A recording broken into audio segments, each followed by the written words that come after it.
د مکې فتحه د دنیا په تاریخ کې د لویو فتحو څخه یوه ده.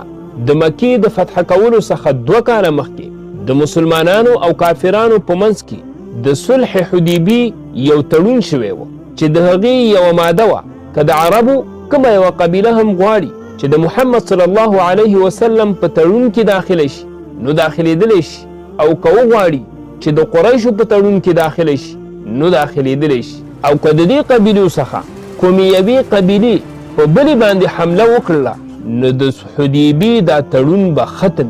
نو د بنو بکر او بنو خزاعه قبیلو د یو بل سره ډیره زړه دښمني وه، او د بنو بکر قبیله دا یو طاقتوره قبیله وه. نو دوی سوچ وکړه چې مسلمانان خو خپله کمزوري دي او په هغه وخت کې طاقتور قریش و، نو د هغوی سره په تړون کې داخل شو، او د بنو خزاعه سره بله هیڅ یوه لاره نه وه، نو هغوی د مسلمانانو سره په تړون کې داخل شو. دا حالات د صلح حدیبی په وخت کې و. لیکن د هغې نه څه موده پس مسلمانانو د عربو د ټولو مضبوطو کلاګانو څخه یوه کلا خیبر فتح کړله، او د هغې نه پس د رومیانو فوج سره په جنگ موتا کې مخ په مخ شول. نو اوس د مسلمانانو حالات بالکل بدل و. اوس قریش یوه کمزورې پالټي ګرځېدلې وه، او قریش همیشه لپاره په دې کوشش کې و چې په څه طریقې باندې د صلح حدیبی تړون ختم نشي. لیکن د قریشو ملګرو بنو بکر د زړې دښمنۍ د وجې نه د مسلمانانو د ملګرو د بنو خزاعه زیات کسان په توره شپه کې ووژل. بنو خزاعه دا کمزوري و، نو هغوی سیده رسول الله صلی الله علیه وسلم ته راغلل او د هغوی نه مدد وغوښته. مکې والاو ته چې کله پته ولګېدله نو هغوی ډېر زیات وډارېدل. هغوی فورا ابو سفیان مدینې ته ولېږه. ابو سفیان چې څنګه مدینې ته ورسېده نو هغه سیده د خپلې لور ام حبیبی رضی الله عنها کور ته لاړه چې هغه د رسول الله صلی الله علیه وسلم میرمن وه او اسلام قبول کړی و. څنګه چې ابو سفیان د خپلې لور کور ته داخل شو نو د هغې لور فرش لرې که. نو ابو سفیان تپوس وکړه چې دا فرش زما لایق نه دی یا زه د دې لایق نه یم. نو د هغې لور ویلې چې په دې فرش باندې رسول الله صلی الله علیه وسلم کینی او ته یو ناپاک مشرک یې. ابو سفیان ته د دې خبرې د وجې نه سخته غوسه ورغله.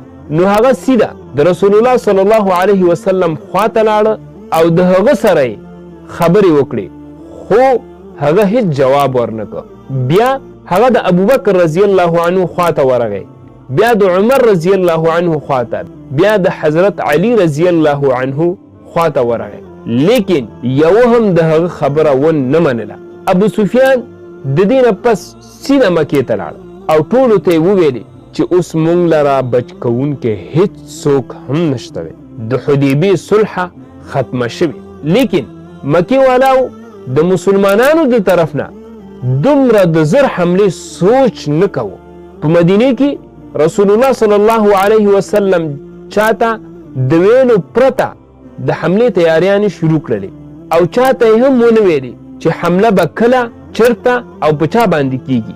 یوه ورځ حضرت ابوبکر رضی الله عنه د خپلې لور حضرت عایشې رضی الله عنها نه پوښتنه وکړه، لیکن هغې هم ویلې چې زه خبره نه یم.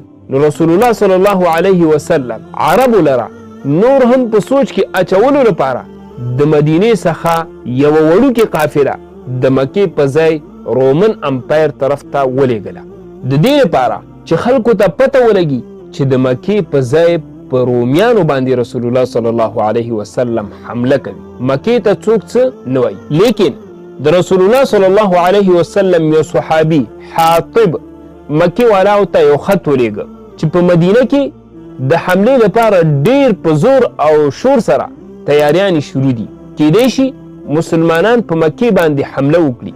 دا خط هغه یو ښځې ته ورکړه چې هغه یې مکې ته ورسوي. لیکن رسول الله صلی الله علیه وسلم ته د الله د طرف نه مخکې ویلی شوي، نو هغه حضرت علی رضی الله عنه لره د هغې ښځې څخه د خط اخیستلو لپاره ولېږه.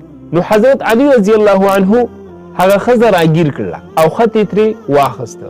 نو خط چې کله رسول الله صلی الله علیه وسلم ته راوړو پکې لیکلی شوي د حاطب د طرف نه قریشو ته. نو حاطب ته رسول الله صلی الله علیه وسلم وویلې دا دې څه کړي دي؟ نو هغه وویلې چې دا کار مې صرف د خپلو ماشومانو د بچ کولو لپاره کړی چې هغه په مکه کې اوسیږي. نو رسول الله صلی الله علیه وسلم دغه صحابي معاف کړ. د هجرت په 5م کال د مکې نه 10,000 کسان د مدینې فتح کولو لپاره راغلي، خو اوس صرف 3 کاله پس په 8م هجري کال باندې د مدینې نه 10,000 کسان د مکې فتح کولو لپاره روان شوي وو. د رسول الله صلی الله علیه وسلم داخلي نظام دومره مضبوط و چې رسول الله صلی الله علیه وسلم د مکې خواته ورسېده او مکې والاو ته پته هم ونه لګېدله. نو رسول الله صلی الله علیه وسلم د مکې والاو په زړونو کې د یېرې اچولو لپاره مسلمانانو ته وویلې چې اورونه بل کړي. نو څنګه چې شپې مکې والاو وکته چې د مکې ګر چاپېره اور لګېدلی، نو هغوی ډېر زیات وډارېدل او آخر د مکې سردار ابو سفیان هم هار ومنه. هغه په همدغه شپه رسول الله صلی الله علیه وسلم خواته لاړل. نو رسول الله صلی الله علیه وسلم ابو سفیان ته وویلې آیا اوس هم وخت نه دی راغلی چې ته پوه شي چې زه د الله رسول یم؟ نو ابو سفیان وویلې زما په زړه کې اوس هم شک دی، لیکن هغه اسلام قبول کړ.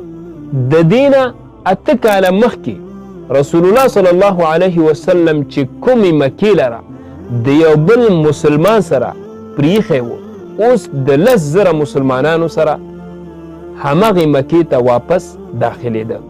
خالد بن ولید رضی الله عنه د فوج د ښي اړخ قمندان وټاکه او ورته ویلي چې مکې ته د لاندې طرف نه داخل شه، او زبیر بن عوام رضی الله عنه د فوج د چپه اړخ قمندان وټاکه او ورته ویلي چې د مکې د بره طرف نه داخل شه مکې ته. او خالد رضی الله عنه ته ویلي چې مخې ته دې څوک هم ودرېده نو کار ور خلاص کا. بعضې خلکو بیا هم د جنگ کولو کوشش وکړ، لیکن خالد بن ولید رضی الله عنه هغوی ختم کړل. رسول الله صلی الله علیه وسلم د الله زیات شکر ادا کولو سره مکې ته داخل شو. نو په مکه کې دننه 380 بوتان ایښي وو. رسول الله صلی الله علیه وسلم هغه ټول مات کړ. بیا یې طواف وکړو. د دې نه پسې بیا عثمان بن طلحه راوغوښته د کعبې د کوټې کلیګانې ترې واخیستلې او دروازه یې خلاصه کړه او دننه شو. او په کوټه کې چې دننه د شرک کوم نښې وې هغه یې ختمې کړلې او بیا یې هلته لمونځ وکړ او بیا یې قریشو ته وویلې چې نن به زه تاسو سره هغه وکړم چې یوسف علیه السلام د خپلو ورونو سره کړي. نو رسول الله صلی الله علیه وسلم ټول معاف کړ او رسول الله صلی الله علیه وسلم د کعبې چابیانې بیرته عثمان بن طلحه ته ورکړلې او هغه مسلمان شو. او رسول الله صلی الله علیه وسلم عثمان بن طلحه ته ویلي چې دغه د کعبې چابي تا او ستا اولاد سره به تر قیامته پوري او دغه چابي به ستا د خاندان نه صرف یو ظالم اخلي. او بیا خلکو د رسول الله صلی الله علیه وسلم سره په اسلام باندې بیعت کول پیل کړ. او بیا رسول الله صلی الله علیه وسلم په مکه کې د 19 شپو تیرولو نه وروستو واپس خپل مرکز مدینې ته لاړه. اوس د مدینې دا ریاست د عربو د ټولو نه طاقتور ریاست جوړ شو، لیکن د عربو بعضو قبیلو بیا هم د مسلمانانو طاقت ونه منه. نو رسول الله صلی الله علیه وسلم په دې ځل باندې 12,000 کسانو سره د حنین په طرف باندې روان شو. په دې فوج کې ډیر زیات نوي مسلمانان هم وو. هغوی ویل مونږ به په آرام سره جګړه وګټو، لیکن دا جګړه د مسلمانانو لپاره د ټولو خطرناکو جګړو څخه یوه جګړه وه. سبسکرایب